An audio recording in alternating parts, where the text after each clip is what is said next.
আমরা যে জিনিসটা বলে আমরা বলছিলাম যে 3 তারিখে অগস্টের যে দাবিটা দেওয়া হয়েছিল এটা হলো ফেসিবাদী ব্যবস্থার বিলোপ, লাইক দ্য সিস্টেম, আর হলো নিউ সেটেলমেন্ট। আমরা কি শুধু শেখ হাসিনার পরিবর্তন আরেকজন গোষ্ঠী এটা তো চাই না, আমরা চেয়েছিলাম ফুল সিস্টেমটার পরিবর্তন হোক। কারণ ঢাকা ভার্সিটির যদি বিসি ওনার পর আরেকজন আসে তাহলে কি আমাদের পাতলা ডাল বন্ধ হবে? বন্ধ হবে না। এটা নিয়ম করতে হবে যে ছাত্রদল হোক, ছাত্র শক্তি হোক, ছাত্র শিবির হোক, সবার জন্য হলো ডালটাও ভালো হবে, ঠিক না? তাহলে সিস্টেমের পরিবর্তন। তাহলে এই যে সিস্টেমের পরিবর্তন, এটা তো আর কেউ কথা তুললো না, কথাটা আমরাই তুললাম।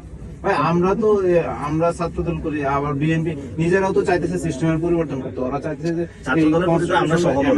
দেখা গেছে ছাত্ররা আন্দোলন করছে, ছাত্রদলে পার্টিসিপেট করছে না। ছাত্রদের মধ্যে অনেক উপদেষ্টা হয়েছে, ছাত্রদলে শুধু লাঠিয়াল বাহিনী হিসেবে ব্যবহার করা, আর কোনো কিছু দেয় না। আপনি চিন্তা করেন, যুবদল অথবা তারপরে টাকা পয়সা বা বিভিন্ন জায়গায় গুলিস্তান মার্কেট থেকে টাকা তুলে উঠায়। আপনি খালি বলেন যে এইখানে ওইখানে টাকা, আপনি 2-4টারে ধরান যে যুবদলের নয়নে তো উঠে আসে, সময় টেলিভিশন দখল করতে গেছে না, তাহলে ভুলে যান কেন? আপনারা ই করেন ওদেরকে। আমি আপনাকে আমি চান্দাবাজ নামে একটা ডট ওয়েবসাইট করেছি, কত হাজার রিপোর্ট করেছে জানেন?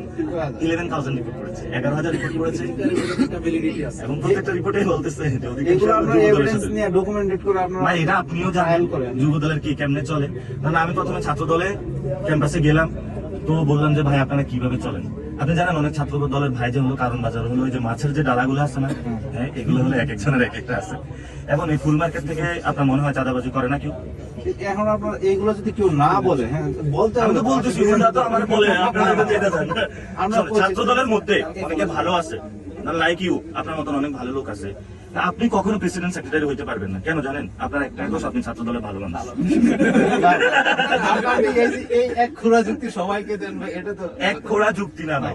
আপনি বলেন বিএনপি পার্টিটা চলে কিভাবে? ধরেন এই যে মির্জা আব্বাস সাহেব এখান থেকে অনেকগুলো টাকা তোলে, তারপরে হলো এই যে রবিউলের মতন আরো অনেকগুলো আছে যারা টাকা তুলে এই যে যুব দলের কমিটিগুলো দেয়, ছাত্র দলের কমিটিগুলো চালায়। যে আপনারা, আমি ওই দিন খোঁজ পাইছি জামায়াতের আমিরের বিরুদ্ধে যে এখানে ক্যাম্পাসে ঝাড়ু মিছিল করছিলেন না আপনারা, এই যে বিভিন্ন প্রোগ্রাম করেন না, এই টাকাটা দেয় কি? আপনি বলেন, আপনি যে প্রোগ্রামে যান এই প্রোগ্রামগুলো টাকা দেয় কি?